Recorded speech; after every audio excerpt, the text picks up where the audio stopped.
Hi, I'm Kevin Hill, and today we're going to do another fun painting. So let's get started. We'll start off today by tapping the 2-inch brush through just a little bit of Prussian blue. And we'll come right up here to the top and begin dropping in a nice little sky. Now today, I don't want my sky too distinct. I want it to be pretty soft. We're going to have a lot of things in front of this sky, and a lot of the sky will end up getting covered up. So we're not too worried about it. Just a gentle little blue sky. Keep it nice and dark at the top, and then let it get gently lighter as it comes down toward the horizon. Let your brush run out of paint, and then come down to the horizon. Don't start here at the bottom, because then it'll be very dark. We don't want that. Now with a clean 2-inch brush, we can very lightly just give this sky a quick blend. We don't have to do too much, just a little blend, and then we'll go lightly across. Now I'll pull a 1-inch brush through just a little bit of white paint. And we can start dropping in some clouds up here. Now I don't want my clouds too distinct today, so I'm not loading a lot of paint on the brush. Sometimes I like to load a lot of paint. But today I want the blue that we already put down to pick up this white, and then it won't be very bright. There, using tiny circles just to drop these clouds in. Not a big deal. And there's not a lot of contrast in these clouds. That also helps them to look soft. See, because we didn't really get that sky very dark to begin with.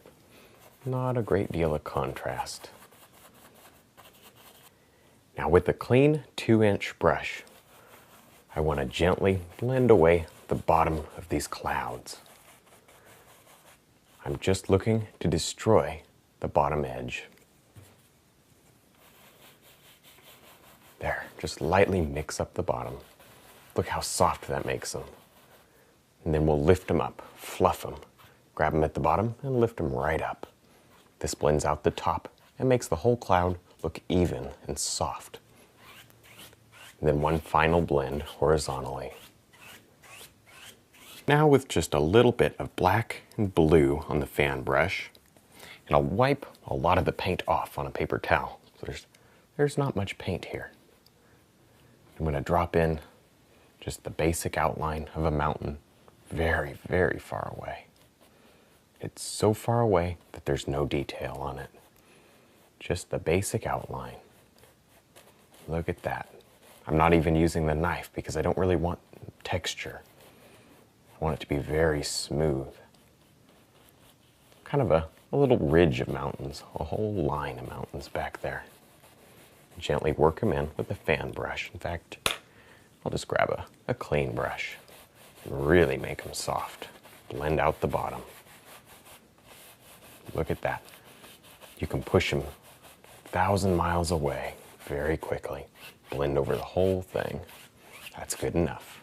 Now with some brown and green and black, we can think about some very distant trees back here. In fact, these are so far away that they're just almost silhouettes without any detail at all. Look how that color, it's pretty pale. I'm not putting it on very thick. Put it on thick, it'll be dark.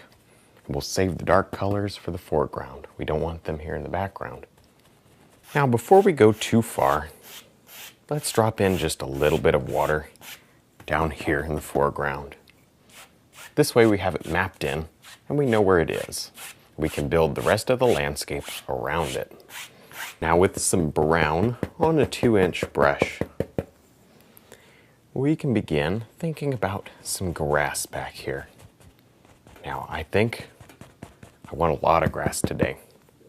Let's do like a big meadow or something. Maybe with some birch trees growing. But for now we'll just tap in this dark color. With some yellow and white, we can begin putting some highlight on the grass back here.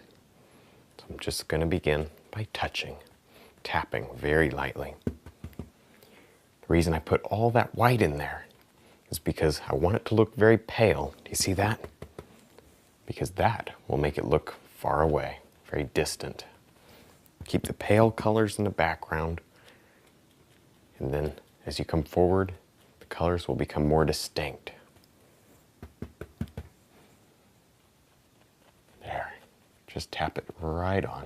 Now I'll tap the 1-inch brush through some good dark color, mostly black and green. And, okay, this has been too easy. We need a big tree. There we go. Just drop it right in. You know what? I think we need a clump of trees. There's another one. Now with just a little bit of white on the script liner brush, we can drop in the indication of a couple of birch trees back here. In fact, maybe quite a few. Now I did not really thin this paint out much, just maybe a drop of paint thinner. And so I'm getting a lot of little bits of texture in there. And to me, that looks like birch bark texture. If you thinned your paint out, it would be smooth and it would flow right off the brush. Almost all the time, that's perfect, but not today. Now I'm back to the 1-inch brush and a little bit of green and black. And I just want to drop that color right over those tree trunks, just to push them back. Now you can add a little bit of white to the color. I did that, so it kind of stands out a little better. But don't thin the paint. If it doesn't come off the brush too good, don't worry about it. Just keep on going.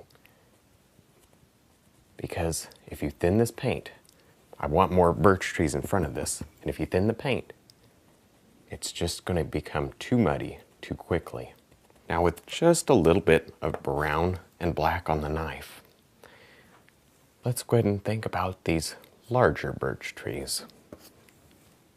Set the knife up on the top, let it run right down to the bottom of the tree. That's the quickest way to do it. Back to the 1-inch brush, and we can begin tapping some leaves onto these trees. Just use the corner of the brush and lightly tap them right on. Now don't do this solid.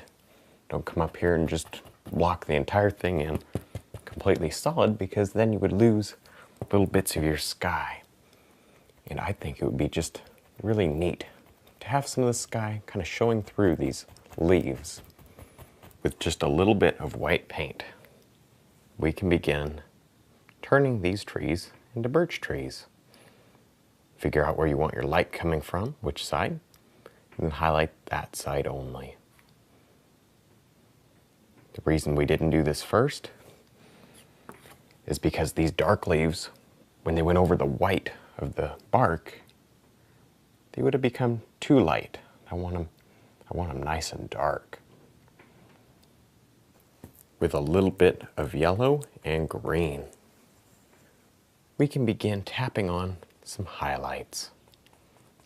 Now I thinned this paint down so that it would stick right on top. Use only the corner of the brush here to drop on your little highlights. And pay a little more attention to the right side than the left, because the light's coming in from this direction.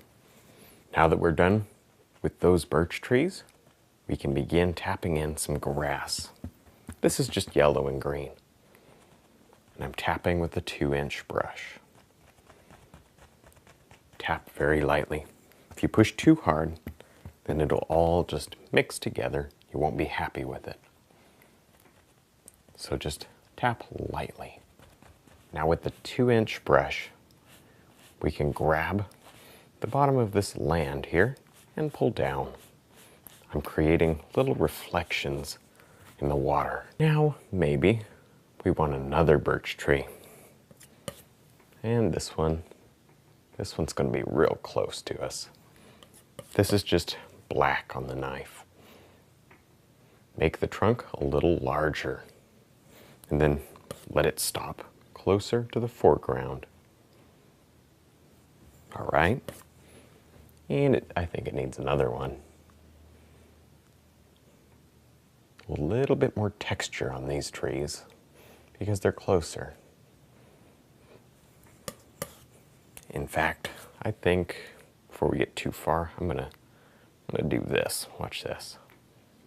Have a bump out like that, and then bump him back like a little bend in him. It's kind of neat. With just a little bit of brown and white, we can add in some dirt right here. Just add the highlight part on. Rub it with the knife. Let's add in one more little clump of birch trees. Maybe we'll do another clump of 2.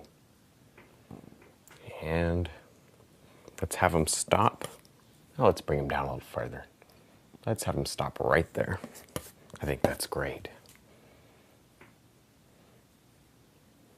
Then build it up very, very thick. Now we can begin adding a touch of highlight to these trees. This time I'm going to do the highlight first before the leaves. So maybe I'll stop right there. Won't go any higher because I want the leaves to be dark. Now back to the 1-inch brush, and we'll just tap on some leaves to these trees. I have a very, very dark color. Green and black and just a little bit of blue. That blue kind of makes it even darker. Makes it real strong and it covers up well. And that's what we want. Now I'll tap the 1-inch brush through some yellow and green. And we'll begin adding on some highlights. Now I added some paint thinner to this color so that it'll stick over all this paint. Now do you see here? I made this color just a little bit more vibrant so it stands out against all the other layers of trees we have back there. So you can tell for sure that the most vibrant colors belong to these big trees up here. Now we can add some finishing touches like a little bush here in the foreground. Maybe we want one right here too. With the script liner brush, we can add in a lot of little grass blades down here. Little blades of grass. All right, I think we're done. I had a lot of fun. I hope you did too. Don't forget to check out my instructional DVD and also my website. And thanks for watching.